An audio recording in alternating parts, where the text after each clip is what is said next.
വരുന്ന ഒരു സംഘടനാപരമായ അച്ചടക്കമുണ്ട്, സംഘടനയുടെ രഹസ്യ സ്വഭാവമുണ്ട്. അതുകൊണ്ട് മാധ്യമപ്രവർത്തകർ അങ്ങനെ ചോദിച്ചാൽ അദ്ദേഹം ആ രൂപത്തിൽ പ്രതികരിക്കേണ്ടതില്ല എന്ന് വേണമെങ്കിൽ ന്യായീകരിക്കാം.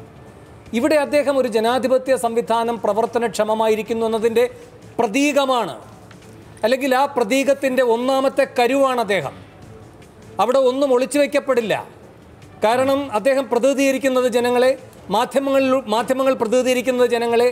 ജനാധിപത്യപരമല്ലാത്ത ഒരു സംവിധാനവും അദ്ദേഹം ഇന്ന് നിൽക്കുന്ന സന്ദർഭത്തിലില്ല. ആ അടഞ്ഞ മുറിക്കകത്തിരുന്ന് പറഞ്ഞതിന് ശേഷം പുറത്തു വന്നവർ പറയാൻ ബാധ്യതപ്പെടുന്നതും അതുകൊണ്ടാണ്. അടഞ്ഞ മുറി എന്നതൊരു സൗകര്യം മാത്രമാണ്, അതല്ലാതെ ഒരു രഹസ്യമായ കൂടിക്കാഴ്ചയുടെ സ്ഥലമല്ലാതെ. അപ്പോൾ ഇങ്ങനെയൊക്കെ നിർവചിക്കപ്പെട്ടിരിക്കുന്ന തലങ്ങളിലാണ് ഇതെല്ലാം സംഭവിച്ചിട്ടുള്ളത്. എന്നിട്ടാണ് അദ്ദേഹത്തിന് ഈ കാര്യത്തിലൊരു അസഹിഷ്ണുത വരുന്നത്. എന്ന് മാത്രമല്ല, തിരിച്ചു വന്നപ്പോൾ ചിരിച്ചുകൊണ്ടൊക്കെയാണ് മാധ്യമപ്രവർത്തകരോട് സംസാരിക്കുന്നത്.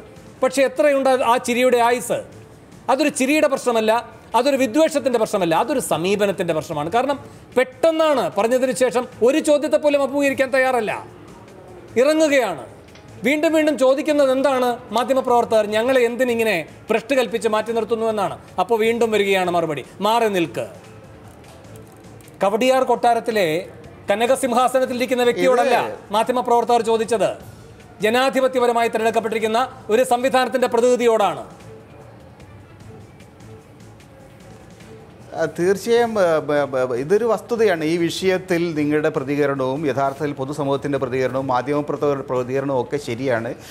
മുഖ്യമന്ത്രി എന്ന നിലയിൽ അദ്ദേഹത്തിൽ നിന്ന് പ്രതീക്ഷിക്കുന്ന തരത്തിലുള്ള ഒരു ജനാധിപത്യ സങ്കല്പമോ ജനാധിപത്യ ബോധമോ പലപ്പോഴും പ്രകടിപ്പിക്കുന്നതിൽ അദ്ദേഹം പരാജയപ്പെടുന്നുണ്ട്. ആ പരാജയത്തിനിടയാക്കുന്ന പല സാഹചര്യങ്ങളിൽ ചിലത് ഞാൻ വിശദീകരിച്ചു. അതിലൊന്ന് ഇന്ന് അദ്ദേഹം എത്തി നിന്ന വളരെ സങ്കീർണമായിട്ടുള്ള ഒരു മാനസികാവസ്ഥ തന്നെയാണ്. കാരണം കേരളീയ ചരിത്രത്തിൽ തന്നെ അദ്ദേഹത്തെ പോലെ ഇന്ന് വീഴ്ച പറ്റിയിരിക്കുന്ന ഒരു മുഖ്യമന്ത്രിയെ നമുക്ക് കാണാൻ കഴിയില്ല.